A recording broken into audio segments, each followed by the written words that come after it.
No place for Mazu, Oliver. Can you explain? I had him Didn't in I say it? Supercoach. I said it. No, I said it, didn't I? I said it. Madness. I said I have genuine concern that he's not going to get picked, and It's complete He's a better player than Sami. Oh, it's better than Kelly. Kelly. He's better than both of them. Well, you pick Corey Thompson because he's reliable. You know what you're going to get. I think he's their number one winger picked. Yeah. Yes, here's another But fellow the- Tigers let go. But Sami, yeah, I'd have the other bloke. AJ at 6, Sexy Sexton at 7, Fortawaker at 8, Clark, Liu, Fafita, Firma, Tino, Fasua Moali at 13, Like it. Smith, Lasone, Jolliffe and Proctor, which is what we've been calling for a long time. So Majority of last season, yes. So, Ollie, how are the Titans at starting NRL season 2022? Well, first of all, Justin Holbrook, if you're listening to this, which you probably aren't, this is how you set your forward pack for the rest of the year, barring injuries. This is Your how, forward pack. This is how you do it. Yes, good job. Tick there. I'm actually going to go Para 13 plus. I don't think it'll be like a flogging or anything. I just feel like Para will probably be the better team for the majority of the game. Just sort of keep on top there. I'm going to say Moses is man of the match. First try scorer, I will go Corey Thompson, though. I'd say the Titans get in early. I feel like it'll be a performance where my heart will break because Parramatta will sort of have that extended lead for a little while. Then the Titans will score 3 tries between the 50th and 60th minute, and they'll be down by 2 to 6 points, and then Para will put 3 on them in the last 10 minutes, and I'll cry. So I'm going to say, yeah, Para 13 plus. First try scorer, I'm going to go Corey Thompson, but man of the match, Mitch Moses.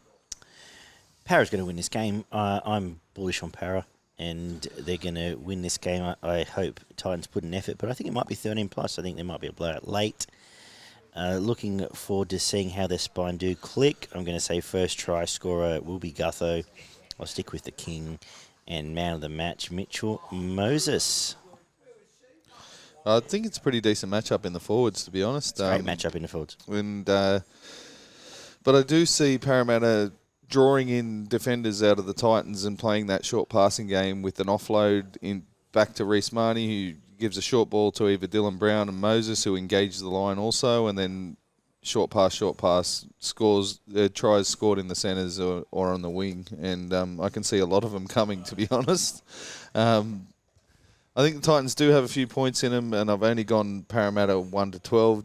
More for conditions than anything else. Especially I think there'll be a bit of slippery ball. What you're talking about, especially as Gutho's real good at picking what line to run where off to go. that short ball when it's going across the face of the defence. But I think it'll be a dominant display out of Parramatta, but I think there'll be a bit of drop ball, and it'll get a bit messy at different times, and that'll keep the scores to 1 to 12.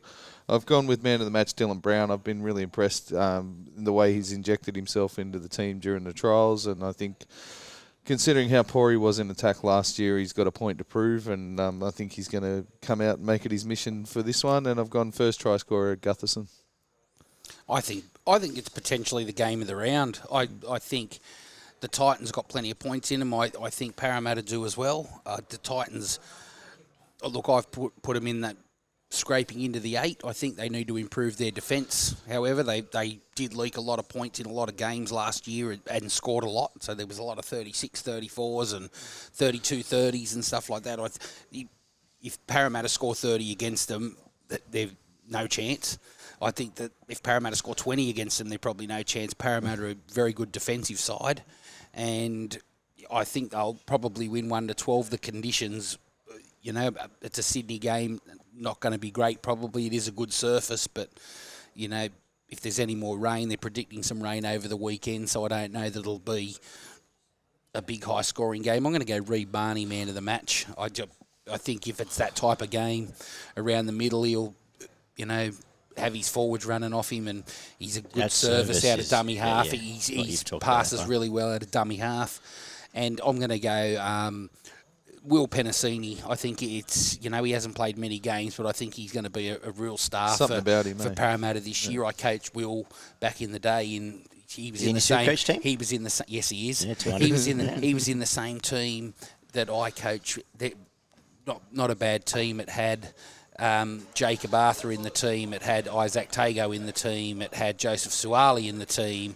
There was Sam where's, Laizu, William Penasini were all in the same team. Where's Did Jacob you have a Arthur? lot of your players just running over the top of defensive lines? and that was the year I think that they won the final. I think it was 48-0 and it was 36-0 at half-time. And, you know, half-time in junior footy goes for 5 minutes, and I sort of looked over at the other people that were selectors and wanted the team, and I just sort of shrugged my shoulders and said, well, I've got nothing to say. Sat back, light up a cigarette. So I didn't say anything, and they just played. But look, he's a really good player. He's a big body. He's a hard worker, and, you know, if nothing else, I'd just like to see him score the first try because Absolutely. he's a nice kid. Yeah. Where's Jacob Beautiful. Arthur at to you?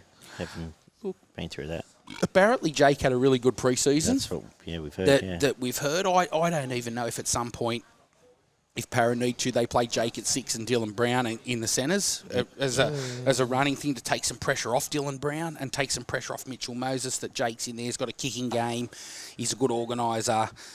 He's got a bit bigger. Like Jake's always been tall but stringy. I think he looks a bit bigger, and so it might be an option for them if they're sort of looking for a point of difference moving down. They probably won't need to. They're good enough to not do it, and I think they'll win enough games to get to the top 4, and they won't have to worry about it. But I think if there's an injury there or somebody doesn't quite sort of isn't quite going, that's an option for them. So. Look, I think that it'll be 1 to 12, but I like Para. I think that, this is their window. If Parramatta are going to win a comp, this is the year that they're going to win it. They're losing a few players next year, so I think they're like the Storm this year. That I've tipped the Storm to win for that reason, but I think Parramatta, it's their time, and if it's not this year, unfortunately, Parramatta supporters, you might have to wait a bit longer. 36 more years or something? And of all teams, we talk about windows, this window is being slammed at the end of the season for Parramatta. So, well, more or less, we'll see.